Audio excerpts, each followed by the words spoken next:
जी बेटा, हमारा जो अगला आर्टिकल है दैट इज साइटोप्लाज्म। अच्छा, साइटोप्लाज्म जो है इसका जो सबसे पहले तो आप लोगों को जो समझने की बात है, आप लोगों की बुक में ये आर्टिकल बहुत यूँ कह लें कि ऑकवर्ड सा लिखा हुआ है। It should not be written like this, और ना ही इसको इस तरह एक्सप्लेन करने की ऐसे ज़रूरत है। लेकिन चलें, क्योंकि हमने पढ़ना है तो अब हम इसको जो है वो देखते हैं। बेटा, ये जो हमारा जो सेल है, इस सेल का एक जो फिनोमिना होता है वो ये है, कुछ ऐसे है कि सेल के बाकी हिस्से में तो क्या होता है ये तो हम पढ़ेंगे बाद में, लेकिन सेल जो है वो एक गोल शेप का की बॉडी होती है। ठीक है, ये गोल शेप की बॉडी होती है, और इस गोल शेप की बॉडी को जस्ट लाइक अर्थ, अंदर की तरफ इस गोल शेप की बॉडी में छोटे छोटे जो है वो ग्रैन्युलर सा स्ट्रक्चर हमें नज़र आता है, जो कि इस पूरे हिस्से में फैला हुआ होता है, जस्ट लाइक अर्थ। ठीक है, ये जो इस पूरे हिस्से में ग्रैन्युलर सा स्ट्रक्चर फैला हुआ होता है, और दरमियान में जो है वो एक लार्ज बॉडी इसमें मौजूद होती है। अपेरेंटली ये हमें यूँ लग रहा है जैसे एक फ्राइड एग है, लेकिन ये क्या चीज़ है?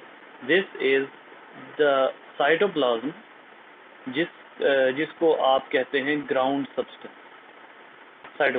साइटोप्लाज्म को ग्राउंड सब्सटेंस का नाम भी देते हैं। ठीक है, ये ग्राउंड सब्सटेंस कौन सा होता है बेटा? ग्राउंड सब्सटेंस वो वाला रीजन होता है, वो एरिया होता है जहाँ पर बहुत सी चीज़ें रिजाइड करती हैं। रिजाइड मतलब जहाँ पर बहुत सी चीज़ें ठहरती हैं, जहाँ पर बहुत सी चीज़ें सिचुएटेड होती हैं, वाक़ होती हैं, उस जगह पर मौजूद होती हैं। ठीक है, सो उस एरिया को आप ग्राउंड सब्सटेंस कहते हैं। याद रखिए, ये ग्राउंड सब्सटेंस जो होता है, इसका सबसे बड़ा काम होता है सपोर्ट। ये सपोर्ट करवाता है और किसी न किसी हद तक मूवमेंट में भी हेल्प करवाता है। डिफरेंट सब्सटेंसेस को मूवमेंट में भी हेल्प करवाता है। फिर जो साइटोप्लाज्म है, इसके बारे में जो हम देखते हैं कि इसके बेनिफिट्स या इसके जो फंक्शंस है, उनमें सबसे पहली चीज़ ये है कि इट सपोर्ट्स ऑल ऑर्गेनेल्स। तमाम ऑर्गेनल्स को ये सपोर्ट करता है, पहली बात। ठीक है, जितने भी ऑर्गेनल्स हैं वो इसके बगैर नहीं रह सकते अपनी जगह पर मौजूद। फिर इसके अलावा इसका एक और फ़ायदा क्या है, बहुत इम्पॉर्टेंट है कि इट हैज़ एक्वस सोल्यूशन। इसके सोल्यूशन की कई टाइप्स हैं, वो हम अभी देखेंगे कि aqueous solution supports the metabolism या केमिकल रिएक्शन। इसका जो एक्वस सोल्यूशन होता है वो केमिकल रिएक्शन को सपोर्ट करता है। केमिकल रिएक्शन को, जितने भी केमिकल, हमें ये अच्छे तरीके से पता है कि ये जितने भी रिएक्शंस हो रहे हैं ये हमारे सेल्स के अंदर हो रहे हैं। ठीक है, और सेल्स के अंदर जितने भी रिएक्शंस हो रहे हैं, इन सब को सपोर्ट कौन करता है? साइटोप्लाज्म सपोर्ट करता है, और साइटोप्लाज्म जो है इन तमाम केमिकल रिएक्शंस को पॉसिबल बनाता है। ठीक है, अब ये जो साइटोप्लाज्म होता है, अगर इसको ज़रा आप जो है वो एक वाइड एंगल पर देखते हैं, तो जो सेल होता है उसके अंदर जो साइटोप्लाज्म है, उसके सॉल्यूशन को दो हिस्सों में डिवाइड किया जाता है। यहाँ पर आप देखिए, साइटोप्लाज्म का के दो पोर्शन होते हैं। Consists of an aqueous ground substance containing a variety of cell organelles. The soluble part of cytoplasm is called the cytosol. Soluble part से क्या मुराद है कि वो पार्ट जिसमें ज्यादातर वाटर होता है, जो वाटरी होता है, उसको हम साइटोसोल कहते हैं। और याद रखिए, जो सोल्यूबल पार्ट है यानी जो वाटरी पार्ट है, ज्यादातर जो रिएक्शंस होते हैं वो इसी में होते हैं, वाटरी पार्ट। ठीक है, ज्यादातर जो भी मेटाबॉलिज्म होता है, ज्यादातर जो भी रिएक्शंस होते हैं वो इस साइटोसोल में ही होते हैं। अच्छा, उसके बाद जो अगली बात है, it forms the ground substance of the chemically 90% water होता है साइटोप्लाज्म में। अच्छा, इन द साइटोसोल जो वाटरी पार्ट होता है, in the cytosol small molecules and ions में form true solution and some large molecules form colloidal solution. True solution से क्या मुराद होती है? ट्रू सोल्यूशन होता है जो बिल्कुल ट्रांसपेरेंट होता है। तो कुछ मॉलिक्यूल ऐसे होते हैं जो ट्रू सोल्यूशन बनाते हैं। मतलब आपको अच्छे तरीके से पता है कि अगर कोई चीज पानी में हल हो रही है, अगर कोई चीज पानी में हल हो जाती है तो वो ट्रांसपेरेंट सोल्यूशन बनाती है। चीनी पानी में हल हो जाती है। ट्रू सोल्यूशन का क्या मतलब होता है कि वो सोल्यूशन का वो पार्ट जिसमें सब कुछ हल हुआ होगा, और कुछ ऐसी चीजें होती हैं जो पानी में जाके प्रेसिपिटेट्स बना देती हैं। हेलो, मेरी आवाज आ रही है बॉयज? आवाज आ रही मेरी?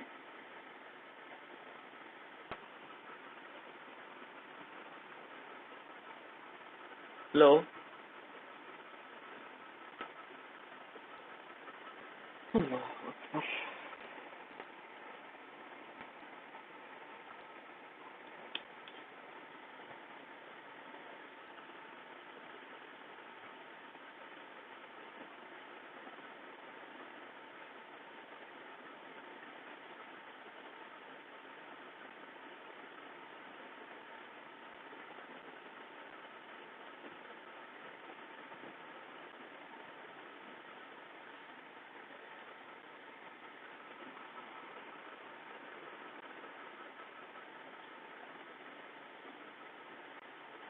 जी बेटा, मेरी आवाज कब से नहीं आ रही आप लोगों को?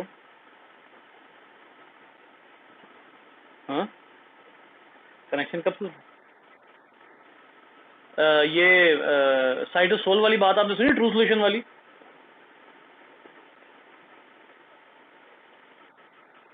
हाँ, तो अब देखिए हमने इसमें क्या पढ़ा था। एक मिनट, मैं जरा स्क्रीन प्रेजेंट कर लूँ।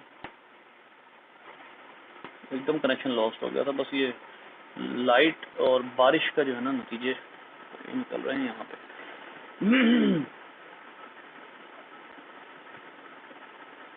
जी, मैं कह रहा था कि इसमें दो तरह के सोल्यूशन बनते हैं। अगर हम जो है वो साइटोप्लाज्म के सोल्यूशन की बात करते हैं तो इसमें दो तरह के सोल्यूशन हैं। एक सोल्यूशन होता है जो बिल्कुल ट्रांसपेरेंट होता है, ठीक है। एक तरह का सोल्यूशन होता है जो ट्रांसपेरेंट होता है, उसको तो आप कहते हैं ट्रू सोल्यूशन, ट्रांसपेरेंट, ये ट्रू है, ठीक है। और दूसरी तरह का जो सोल्यूशन होता है उसको हम कहते हैं प्रेसिपिटेट सोल्यूशन। इसको बेसिकली उसको हम कहते हैं कोलॉइडल सोल्यूशन। कोलॉइडल का मतलब होता है ऐसा सोल्यूशन जो वाटरी नहीं है बल्कि थिक है, जेली लाइक है, ठीक है, जेली लाइक है। अब कोलॉइडल सोल्यूशन में जो जेली लाइक पार्ट होता है, इसको जरा एक दफा हम जो है वो मिटा लेते हैं। जो जेली लाइक पार्ट होता है ना, उसमें एक जेली होती है जो जरा क्लियर होती है, एक जेली होती है जो जरा क्लियर होती है, और दूसरी तरह का जेली पार्ट होता है जो खासा, ये देखे, ट्रू सोल्यूशन का तो मतलब ये है कि ये है ही लिक्विड। ट्रू सोल्यूशन का मतलब है ये ट्रांसपेरेंट है और लिक्विड है, ठीक है। जो ये बात तो तय हो गई। कोलॉइडल सोल्यूशन वो है जो जेली लाइक सब्सटेंस बना रहा है। जेली लाइक पोर्शन में एक वो पोर्शन है जो क्लियर है, दूसरा वो पोर्शन होता है जो मतलब क्लियर नहीं होता बल्कि प्रेसिपिटेटेड होता है। प्रेसिपिटेटेड का मतलब ये है कि उसके अंदर आपको कई तरह के मॉलिक्यूल नजर आ रहे होते हैं। प्रेसिपिटेटेड मतलब अनक्लियर सोल्यूशन है। प्रेसिपिटेटेड सोल्यूशन अनक्लियर सोल्यूशन है, उसमें आपको जो है वो नहीं नजर आ रहे डिफरेंट जो मतलब उसमें प्रेसिपिटेटेड का मतलब ये है कि उसमें आपको डिफरेंट जो मॉलिक्यूल है वो नजर आ रहे हैं बकायदा, कि यहाँ पर कुछ मॉलिक्यूल्स मौजूद हैं। तो ये जो रीजन होते हैं साइटोसोल वगैरह, ये कहाँ कैसे मौजूद होते हैं बेटा? इनकी जो होती है ना वो कोई खास पोजीशन नहीं होती। जैसे मैं अब आपको जो है वो एक बनाकर दिखाता हूँ डायग्राम। फर्ज करें कि ये जो है वो आपके पास एक साइटोप्लाज्म है, ठीक है। इस साइटोप्लाज्म में आपको पता है कि दरमियान में जो है वो न्यूक्लियस मौजूद है। न्यूक्लियस के साथ साथ एक और जो आपको पता है कि एंडोप्लाज्मिक रेटिकुलम मौजूद है, और जो एंडोप्लाज्मिक रेटिकुलम है उसके बाद उसके साथ साथ गोल्जी अपरेटस मौजूद है। फिर यहाँ पर जो है वो माइटोकॉन्ड्रिया मौजूद है।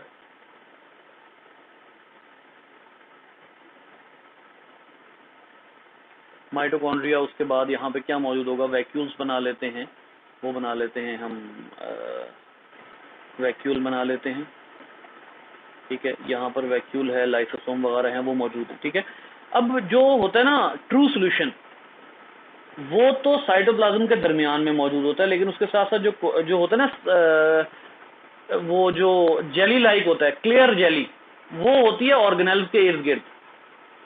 क्लियर जेली है, जेली लेकिन क्लियर है, वो ऑर्गेनेल्स के इर्द गिर्द होती है। ऐसे करके जहां जहां ऑर्गेनेल्स मौजूद होंगे उनके इर्द गिर्द जो है वो जेली ही होगी लेकिन वो क्लियर्ड होगी। इसी तरह कुछ रीजन ऐसे होते हैं जिनमें खास तौर पे साइड पे जेली मौजूद है लेकिन वो प्रेसिपिटेटेड है, ऐसे वो प्रेसिपिटेटेड है, यानी उसमें से आपको वो पोर्शन ऐसा है जिसमें से आपको लाइट गुजरती नजर नहीं आ रही ठीक तरह। देखिए क्लियर पार्ट कौन सा होगा, जहां से लाइट गुजरेगी, ठीक है, जहां से लाइट नहीं गुजरेगी वो पार्ट क्लियर नहीं होगा, तो वो आमतौर पे इधर साइड पे मौजूद होता है। तो अगर मैं इसको क्लासिफाई करूं, सो दिस इज जो है ये वाला जो पोर्शन है ये है जेल, ये पोर्शन जेल है। ये वाला जो पोर्शन है ये ट्रू सॉल्यूशन है, इसको सोल कहते हैं। और वो पोर्शन जो बिल्कुल जो है वो वाटरी है, जैसे हमने इसमें कहा था, वो पोर्शन जो बिल्कुल लिक्विड है, ट्रांसपेरेंट, वो यहां मौजूद है, ये ट्रांसपेरेंट है, ठीक है, यानी इसको आप कहेंगे साइटोसोल, ये पोर्शन साइटोसोल का है। सो अब हमें समझ आ गया कि साइटोसोल यानी लिक्विड पार्ट जो है वो साइटोप्लाज्म में कहां कहां मौजूद है। इसी तरीके से वो जेली जो क्लियर है वो कहां मौजूद है, और वो जेली जो थिक है, जो क्लियर नहीं है, वो कहां मौजूद है, ठीक है। ये हमें जो है वो काफी हद तक, अच्छा इसमें यहां पर अब मैं आपको एक बात और बता दूं कि जी बेटा,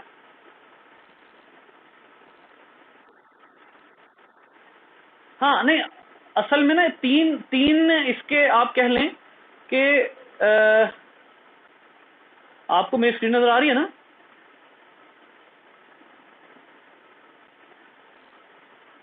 बॉयस स्क्रीन नजर आ रही है? एकदम क्या हुआ? अब अभी तक मैंने जितना बोला, अभी तक मेरा जितना बोला हुआ है वो नहीं नजर है? शाबाश है। ये देखिए, मैंने मेरी ये डायग्राम जो मैंने बनाई है नहीं नजर आ रही थी? और शाबाश। अच्छा चले चले चले, कोई बात नहीं, जिसको नहीं नजर आया मैं दोबारा बता देता हूँ। देखें, चले चले कोई नहीं, ये पार्ट सोल मैंने बताया। अच्छा अब इसमें ना देखें, एक होता है साइटोसोल, साइटोसोल का मतलब है बिल्कुल क्लियर, ये वो रीजन है जहां मेटाबॉलिज्म होता है, इसको आप अलग कर लें। दूसरा वो रीजन है जहां पर क्या मौजूद होते हैं, डिफरेंट स्टोर्ड मॉलिक्यूल्स मौजूद होते हैं, स्टोर्ड मॉलिक्यूल्स मौजूद होते हैं। वो रीजन ये दो हैं, ये और ये। अब जहां stored molecule jelly like substance बना रहे हैं लेकिन वो ट्रांसपेरेंट है।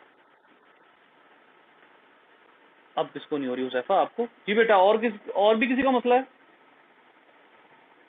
फिर मसला हो गया अभी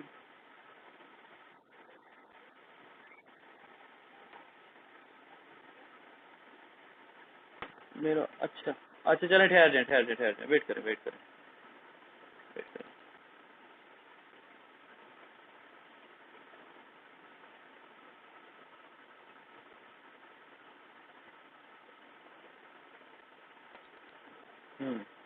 और ठीक कह रहा था, दूसरा वाला अकाउंट रिमूव हुआ था। चंगे खेल खेल रहा भाई गूगल मीट। जी अब बताएं।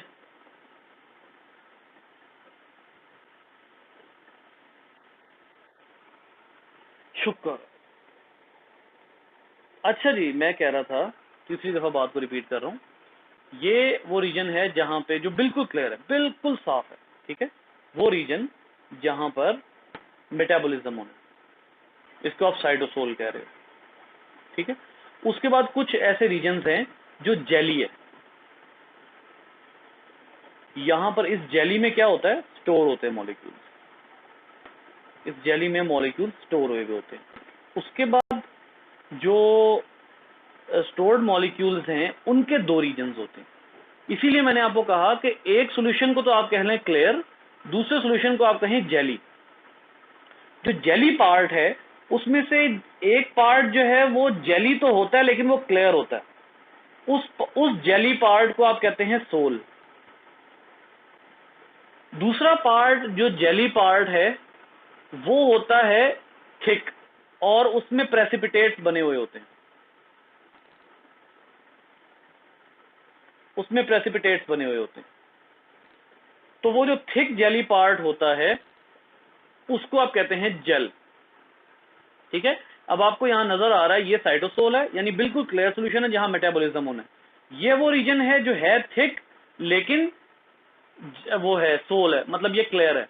और ये किनारों पे जो आपको मैंने थिक रीजन दिखाया है, इसको जरा दोबारा से हम बना लेते हैं। ये देखें किनारों जो मैंने आप लोगों को गुजरता हुआ ये वाला सारा ये रीजन जो है, ये वो जेली है जो कि ट्रांसपेरेंट नहीं है, बल्कि ये जेल वाली जेली है, इसमें से ठीक तरह नजर नहीं आता। ये वो रीजन है जहां पर वेस्ट वगैरह स्टोर होती है, वेस्ट स्टोर्ड हैं, और इसी तरीके से यहाँ से ट्रांसपोर्ट होती है। तो ये जो किनारे का रीजन है ना, ये वो है जहां पर ट्रांसपोर्ट वगैरह होती है, और जहां पर थिक सॉल्यूशन मौजूद है, यहाँ पर वेस्ट मौजूद हैं, यहाँ लार्ज मॉलिक्यूल स्टोर हुए हैं, ये सारा कुछ यहाँ स्टोर हुआ हुआ है। सो ये रीजन जो है ये थिक जेली है, और जो ट्रांसपेरेंट जेली है वो भी आपके सामने मौजूद है, ठीक है। सो एक तो अब ये साइटोप्लाज्म हो गया। साइटोप्लाज्म के बारे में मैंने अभी आपको बताया कि इसका काम जो है वो सपोर्ट भी है और इसका काम मूवमेंट भी है। साइटोप्लाज्म जो है ना वो एक खास तरह से ऐसे वेव लाइक मूव करता है, ऐसे ऐसे। इसकी वेव लाइक मूवमेंट को हम कहते हैं साइक्लोसिस, SYCLOYCLOSIS, साइक्लोसिस कहते हैं इसकी वेव लाइक मूवमेंट को। और इसकी वेव लाइक मूवमेंट की वजह से एक सब्सटेंस अगर इधर मौजूद है तो उसको आगे आगे ट्रांसपोर्ट किया जा सकता है वेव लाइक मूवमेंट की तरफ वजह से ना, ऐसे। सो साइक्लोसिस, या आप लोगों की बुक में जो असल वर्ड लिखा हुआ है इसका वो है स्ट्रीमिंग मूवमेंट। अगर आप में से किसी ने बुक खोली हुई है तो इस साइटोप्लाज्म के आर्टिकल के एंड पे आपको स्ट्रीमिंग मूवमेंट का जो वर्ड है वो लिखा हुआ नजर आ जाएगा, ठीक है। तो ये स्ट्रीमिंग मूवमेंट होती है जिसमें सब्सटेंसेस को आगे आगे ट्रांसपोर्ट करने के लिए ये खास तरह की वेव लाइक मूवमेंट की जाती है। और ये आप लोगों को पता लग गया कि साइटोप्लाज्म के रीजन कौन कौन से होते हैं। दैट वाज, जिसमें दरमियान में प्रॉब्लम आ गई थी, that was endoplasmic reticulum, also known as ER। अच्छा बेटा, अब इस आर्टिकल में आप लोगों जो मेन फोकस है वो क्या है, दो वर्ड्स हैं। एंडोप्लाज्मिक का मतलब होता है इनसाइड साइटोप्लाज्म, ठीक है, इनसाइड साइटोप्लाज्म लिख रहा था मैं, ठीक है। और इसको जो है ना वर्ड को दोबारा पूरा लिख लेते हैं, इनसाइड, और उसके बाद दूसरा वर्ड है साइटोप्लाज्म, ठीक है। एक तो ये है कि ये एक ऐसी चीज है जो साइटोप्लाज्म के अंदर है, लेकिन दूसरा वर्ड जो इसी से निकलता है वो है रेटिकुलम, ठीक है। एक है एंडोप्लाज्मिक, E फॉर एंडोप्लाज्मिक, और दूसरा वर्ड है रेटिकुलम, ठीक है।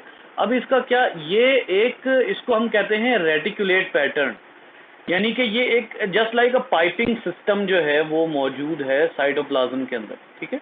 पाइपिंग सिस्टम, पाइपिंग सिस्टम है, रेटिकुलेट पैटर्न होता है, मतलब इरेगुलर पैटर्न होता है इसका, ये पूरे साइटोप्लाज्म में फैला हुआ होता है। और सबसे इम्पोर्टेंट बात इसकी क्या है, इसकी मैं आप लोगों को डायग्राम बनाकर दिखाता हूँ। सबसे इम्पोर्टेंट बात ये है बेटा कि सेल टू सेल वेरी करता है, ठीक है। इट्स मतलब यूँ कह लें कि size varies from cell to cell, मतलब जिस सेल में इसकी जो वर्किंग है वो ज्यादा होगी उस सेल में ये ज्यादा बड़ा होगा, ठीक है। मतलब इसका मतलब ये हुआ कि सेल टू सेल से मुराद ये है कि जो सेल इससे रिलेटेड वर्किंग ज्यादा कर रहा है उसमें ये ज्यादा बड़ा होगा, और जो सेल इससे रिलेटेड वर्किंग कम कर रहा है उसमें ये कम बड़ा होगा। For example assume this is a nucleus, ठीक है, ये एक न्यूक्लियस है। अब ये इसका रूल क्या होता है एंडोप्लाज्मिक रेटिकुलम का, इसका रूल ये होता है बेटा कि ये न्यूक्लियस से स्टार्ट होता है, और न्यूक्लियस से स्टार्ट होकर तो ये जो है वो मतलब इसमें डिपेंड करता है वर्किंग के ऊपर।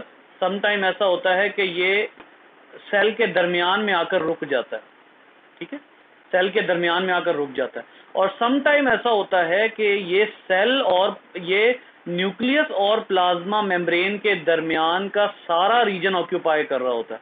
ये न्यूक्लियस है, ये प्लाज्मा मेम्ब्रेन है, न्यूक्लियस और प्लाज्मा मेम्ब्रेन के दरमियान का सारा रीजन ऑक्यूपाई कर रहा होता है सेल टू सेल। मैंने इसीलिए आपको कहा कि इसका size cell to cell vary करेगा।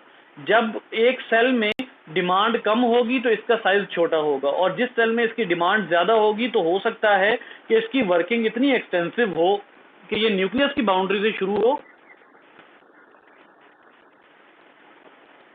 असद आपको भी इश्यू है बेटा?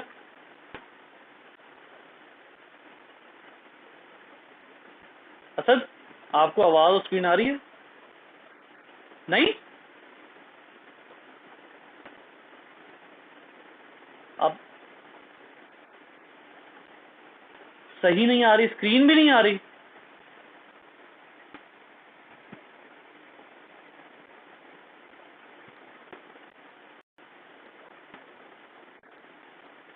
स्क्रीन आ रही है, आवाज कट के आ रही है। आप कासिम एक दफा एग्जिट होकर एंटर हो बेटा, एक दफा एग्जिट होकर एंटर होकर देखें, हो सकता है मेरी तरफ से भी इशू हो सकता है। चले आप जरा एक दफा ट्राई करें।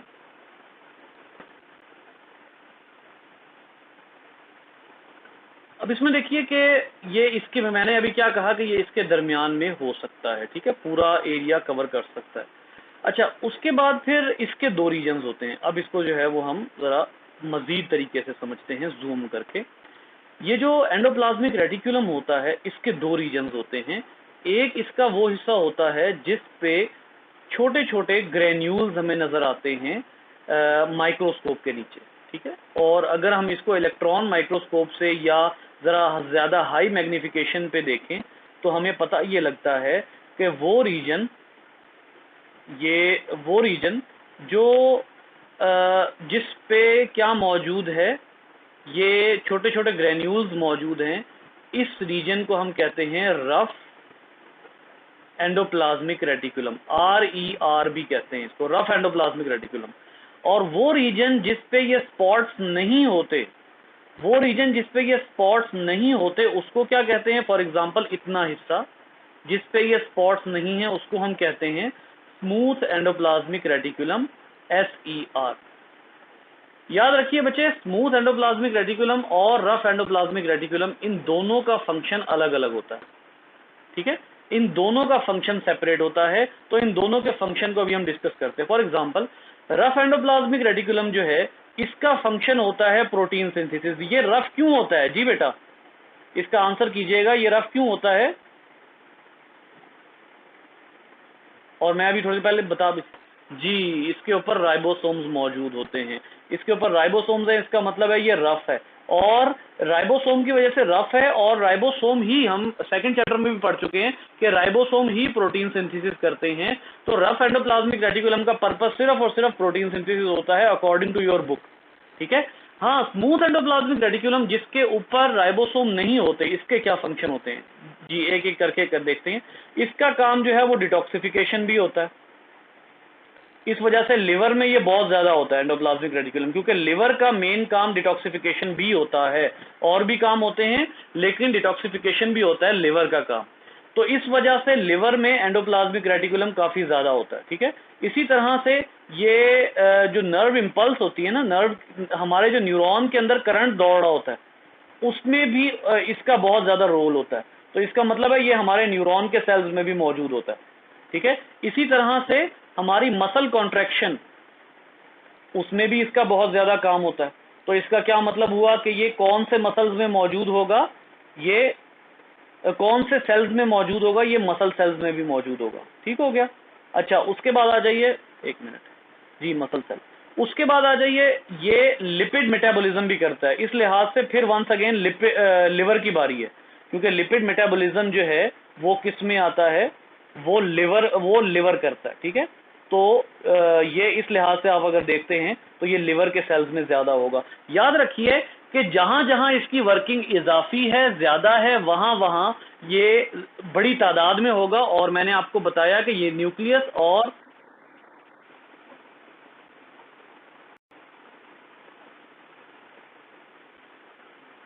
बेटा आवाज नहीं आ रही? असद, कासिम, क्या मसला है यार? कासिम के ना नेट का इशू है। चले फिलहाल छोड़ दे। हाँ ठीक है। तो ये एंडोप्लाज्मिक रेटिकुलम जो है, अभी मैंने क्या कहा कि ये अपने वर्किंग के हिसाब से जो है वो होगा, एक्सटेंसिव होगा। अच्छा, इसमें एक और चीज़ हम देख लेते हैं कि एंडोप्लाज्मिक रेटिकुलम की एक एडिशनल चीज़ और भी होती है। वो क्या है कि इसके इर्द गिर्द मेम्ब्रेन भी होती है, क्योंकि हमें ये अच्छी तरह पता है कि ये मेम्ब्रेन बाउंडेड ऑर्गेनेल है। याद रखिए, इस वाले चैप्टर में हमने मोस्टली जो ऑर्गेनेल्स पढ़ने हैं वो मेम्ब्रेन बाउंडेड है। मोस्टली हमने इसमें मेम्ब्रेन बाउंडेड पढ़ने हैं। मैं इस चैप्टर को रिपीट कर देता हूँ, मेरा ख्याल है कोई एंटर हुआ है अभी। मोस्टली इस चैप्टर में जो ऑर्गेनेल्स हमने पढ़ने हैं वो मेम्ब्रेन बाउंडेड हैं। इसका क्या मतलब है, मैं इस बात पे इतना एम्फेसाइज क्यों कर रहा हूं कि इसमें जो ऑर्गेनेल्स हैं वो मेम्ब्रेन बाउंडेड है? इस बात का क्या मतलब होता है, कोई बताएगा मुझे? मेम्ब्रेन बाउंड ऑर्गेनेल्स किन के पास होते हैं और किन के पास नहीं होते?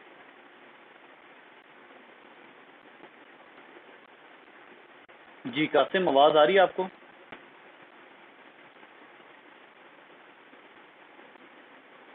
कासिम, असद आपको आ रही है? अच्छा, मैं क्वेश्चन पूछ रहा था, मेम्ब्रेन बाउंड ऑर्गेनेल्स किन में होते हैं और किन में नहीं होते? मेम्ब्रेन बाउंडेड ऑर्गेनेल्स यूकैरियोट्स में होते हैं, प्रोकैरियोट्स में नहीं होते। मैं जो बात आप लोगों को बता रहा था, मैं कह रहा था कि ये जो चैप्टर इस वक्त आप लोग पढ़ रहे हैं ना, इस चैप्टर में आप लोगों ने जो ऑर्गेनेल्स पढ़ने हैं वो सब के सब मेम्ब्रेन बाउंडेड हैं। सब के सब तो नहीं, लेकिन 98% ऑर्गेनेल्स जो आपने इस चैप्टर में पढ़ने हैं वो मेम्ब्रेन बाउंडेड है। 98%। किस चैप्टर की बात हो रही है? फोर्थ चैप्टर की बात हो रही है। फोर्थ चैप्टर में आपने मेम्ब्रेन बाउंडेड पढ़ने हैं। इसका क्या मतलब है कि फोर्थ चैप्टर में बेसिकली आप कौन सा सेल पढ़ते हैं? Eukaryotic cell. जो प्रोकैरियोटिक सेल होता है वो हमने पढ़ना है छठे चैप्टर में। ये बात अब आप लोगों ने जहन में रखनी है। हम छठे चैप्टर में सेल दोबारा पढ़ेंगे, लेकिन उसमें जो हम सेल पढ़ेंगे वो सेल होगा प्रोकैरियोटिक, यानी उसमें मेम्ब्रेन बाउंडेड ऑर्गेनेल्स नहीं होंगे। ये चैप्टर जो हम पढ़ रहे हैं इसमें मेम्ब्रेन बाउंडेड ऑर्गेनेल्स हैं, यानी इस चैप्टर में आप यूकैरियोटिक सेल पढ़ रहे हैं। तो मैं कह रहा था कि ये जो एंडोप्लाज्मिक रेटिकुलम है ना, इसके इर्द गिर्द मेम्ब्रेन होती है, और इस मेम्ब्रेन को हम क्या कहते हैं? आइए इसमें इसकी मेम्ब्रेन बना लेते हैं पहले, उसके बाद जो है वो मैं बताता हूँ इसकी मेम्ब्रेन को क्या कहते हैं। बेटा, इसकी मेम्ब्रेन जो है वो इसके इर्द गिर्द ऐसे मौजूद होती है, ऐसे इसकी मेम्ब्रेन मौजूद होगी, और इस मेम्ब्रेन को हम नाम देते हैं। अच्छा, ये सिर्फ इसके इर्द गिर्द मौजूद नहीं होती, बल्कि ना हर एक कर्व जो मैंने बनाया ना, ऐसे ये जैसे ये कर्व बनाया हुआ मैंने, हर कर्व के इर्द गिर्द मौजूद होती है। ठीक है, सो ये पूरी मेम्ब्रेन इसके इर्द गिर्द होती है, और इस मेम्ब्रेन को हम कहते हैं सिस्टर्नी। सिस्टर्नी कहते हैं। ठीक है, इस सिस्टर्नी को बताना क्यों जरूरी है, क्योंकि अभी आगे आपको पता लगेगा कि ये सिस्टर्नी का बहुत बेसिक रोल है आगे। ठीक है, सिस्टर्नी कहते हैं इसको। तो इसकी मेम्ब्रेन का स्पेशल नाम है, ये आपने नाम नहीं भूलना बेटा। एंडोप्लाज्मिक रेटिकुलम की मेम्ब्रेन का नाम है सिस्टर्नी, और ये सिस्टर्नी जो है ये आगे भी यूज होना है।